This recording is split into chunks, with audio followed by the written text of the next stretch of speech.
So hello everyone, आज हम सीखेंगे checking value in a list. इसके बारे में बाद में, पहले कल का असाइनमेंट तो हम वही सेम एनिमे टेबल यूज़ कर रहे थे। तो सबसे पहला क्वेश्चन था कि आपको रिलीज़ ईयर जो है 2010 और 2020 के बीच में जितने भी एनिमे रिलीज़ हुए हैं उनके टाइटल और रिलीज़ ईयर शो करने थे। Select title, release year, columns के name from table name that is anime where release year between 2010 and 2020। Next question. तो सबसे पहले इस वाले क्वेश्चन में हमें ऐसे एनिमेज निकालने हैं जिनकी रेटिंग 8.5 से 9 के बीच में है और उनके जेनर जो है वो एक्शन है या एडवेंचर है, इन दोनों में से कुछ भी हो सकता है। तो उनके मुझे टाइटल, जेनर और रेटिंग दिखाना था। तो select title, genre, rating from anime. जहाँ दो काम था, सबसे पहले रेटिंग की कंडीशन थी, रेटिंग जो है वो 8.5 से 9 के बीच में होना चाहिए, तो बिटवीन 8.5 एंड 9। और सेकंड है हमारा जेनर जो है वो एक्शन या एडवेंचर, दोनों में से एक होना चाहिए था। तो एंड फिर ब्रैकेट के अंदर हमारी दो कंडीशन है, जेनर इक्वल टू एक्शन और जेनर इक्वल टू एडवेंचर। तो उसके लिए ये आउटपुट आ जाएगा। ये सारे के सारे जो एनिमे हैं इनकी रेटिंग 8.5 से 9 के बीच में और सारे के सारे एक्शन या एडवेंचर है। नेक्स्ट है हमें वो एनिमेस के टाइटल, स्टूडियो और एपिसोड शो करने थे जिनका स्टूडियो पैरेट नहीं है, पहली बात। और दूसरी बात, उनके एपिसोड जो है 30 से लेकर 150 के बीच में। तो उसके लिए ये पर्टिकुलर एनिमेज है। तो और ये जो है सारे के सारे स्टूडियो जो है पैरेट भी नहीं है। तो नेक्स्ट क्वेश्चन ये हमारा है कि हमें इसके टाइटल और रिलीज ईयर शो करना था, जो कि जिनका रिलीज ईयर जो है 1980 और 2010 के बीच में है और उनके अंदर जो टाइटल है वो बॉल आ रहा है, कहीं पे भी आ सकता है। तो इसके लिए हमें वापस लाइक यूज़ करना पड़ेगा और उसके बाद वाइल्ड कार्ड जो है परसेंटेज, तो परसेंटेज बॉल परसेंटेज करके यूज़ करना पड़ेगा टाइटल के साथ। और रिलीज ईयर के लिए बिटवीन 1980 एंड 2010। तो इसका आउटपुट ही आ जाएगा। नेक्स्ट है कि एनिमे जो वो दिखाना है आपको जिसकी रेटिंग जो है 8.7 से लेकर 9 के बीच में है और उनका जेनर जो है वो एक्शन है और या तो फिर वो स्टूडियो उनका मैड हाउस है। और फिर उसके बाद हमें सॉर्ट करना था उनको डिसेंडिंग में on the basis of their rating.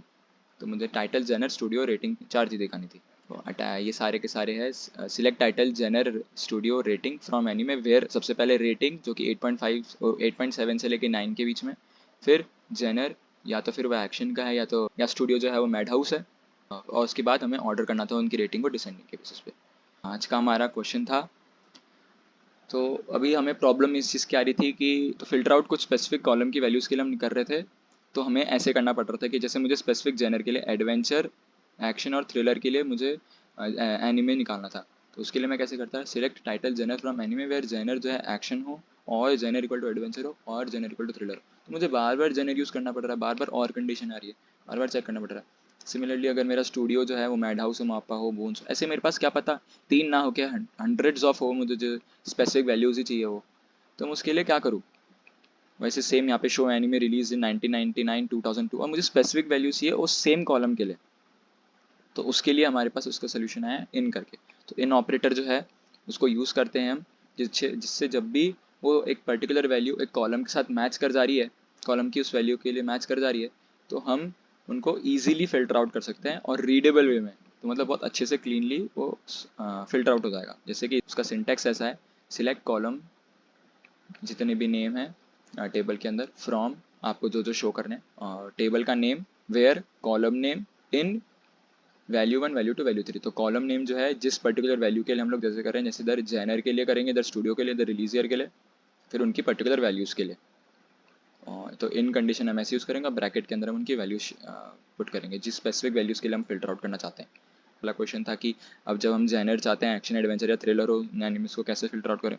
तो उसके लिए आपको दिखाया था मैंने कि जेनर और जेनर बार बार यूज़ करना पड़ रहा था। उससे अच्छा है कि हम लोग वेयर जेनर इन, ये एक पर्टिकुलर लिस्ट है, इस लिस्ट के अंदर हमें ये वाली वैल्यूज़ जब भी मिल जाएगी, जब भी हमारी मैच कर जाएगी हमारे टेबल से, तो ये वाली वैल्यूज़ जो है सॉर्ट आउट हो जाएगी। तो select title genre from anime where genre in action, adventure, thriller. तो एक ही ब्रैकेट के अंदर ही ईजीली हो गया और वही स्पेसिफिक वैल्यूज़ आई, आप देख सकते हैं आउटपुट में।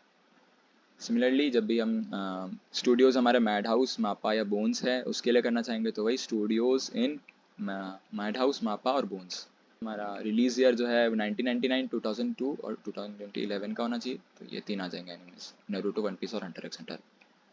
तो आज के लिए इतना ही, कि कल के असाइनमेंट के लिए आपको वही सेम चीज़ें करनी पड़ेगी, वही पुराना रिविजन भी करिए और आज का इन भी सीखिए। तो सबसे पहला आपका है कि लिस्ट एनिमे विद स्टूडियोज़ इन, ये तीन जो है क्या है, स्टूडियो है, मैड हाउस, बोन्स और मैपा। आपको ये एनिमे शो करने हैं जिनकी रेटिंग जो है वो 8.8 से ज़्यादा है। नेक्स्ट है एनिमेज को शो करिए जिनका रिलीज ईयर जो है वो 2010 और 2020 के बीच में है। तो इसमें क्या आएगा, मैंने इसमें हिंट दे दिया है क्या यूज़ आएगा। और उसका जो जेनर है वो एक्शन और एडवेंचर के अंदर होना चाहिए। फिर से आज का इन कंडीशन आ जाएगी, इन ऑपरेटर आ जाएगा। फिर find anime who studio is not Perot, तो ये मैंने अभी दिखाया ही था। और जेनर जो है वो एक्शन, हॉरर या ड्रामा नहीं होना चाहिए, तीनों नहीं होना चाहिए। और फिर उसके बाद आपका ये थोड़ा बोनस वाला है, इसमें सारी चीज़ें यूज़ हो रही है। सबसे पहले आपको जेनर जो है वो एक्शन या एडवेंचर होना चाहिए। उसके बाद रेटिंग जो है वो 8.5 से 9 के बीच में होनी चाहिए। स्टूडियो जो है वो नॉट पैरेट नहीं होनी चाहिए। टाइटल जो है उसमें हीरो या बॉल होना चाहिए, जिसमें लाइक वाली कंडीशन यूज हो जाएगी। और रिलीज ईयर जो है ये स्पेसिफिक 4 वैल्यूज़ के अंदर होनी चाहिए, तो वापस इन कंडीशन आ जाएगी। तो ये सब चीज़ें यूज़ करिए और फिर बाकी कल आपके साथ सामने मैं इसको वापस सॉल्व करूँगा। Okay, thank you.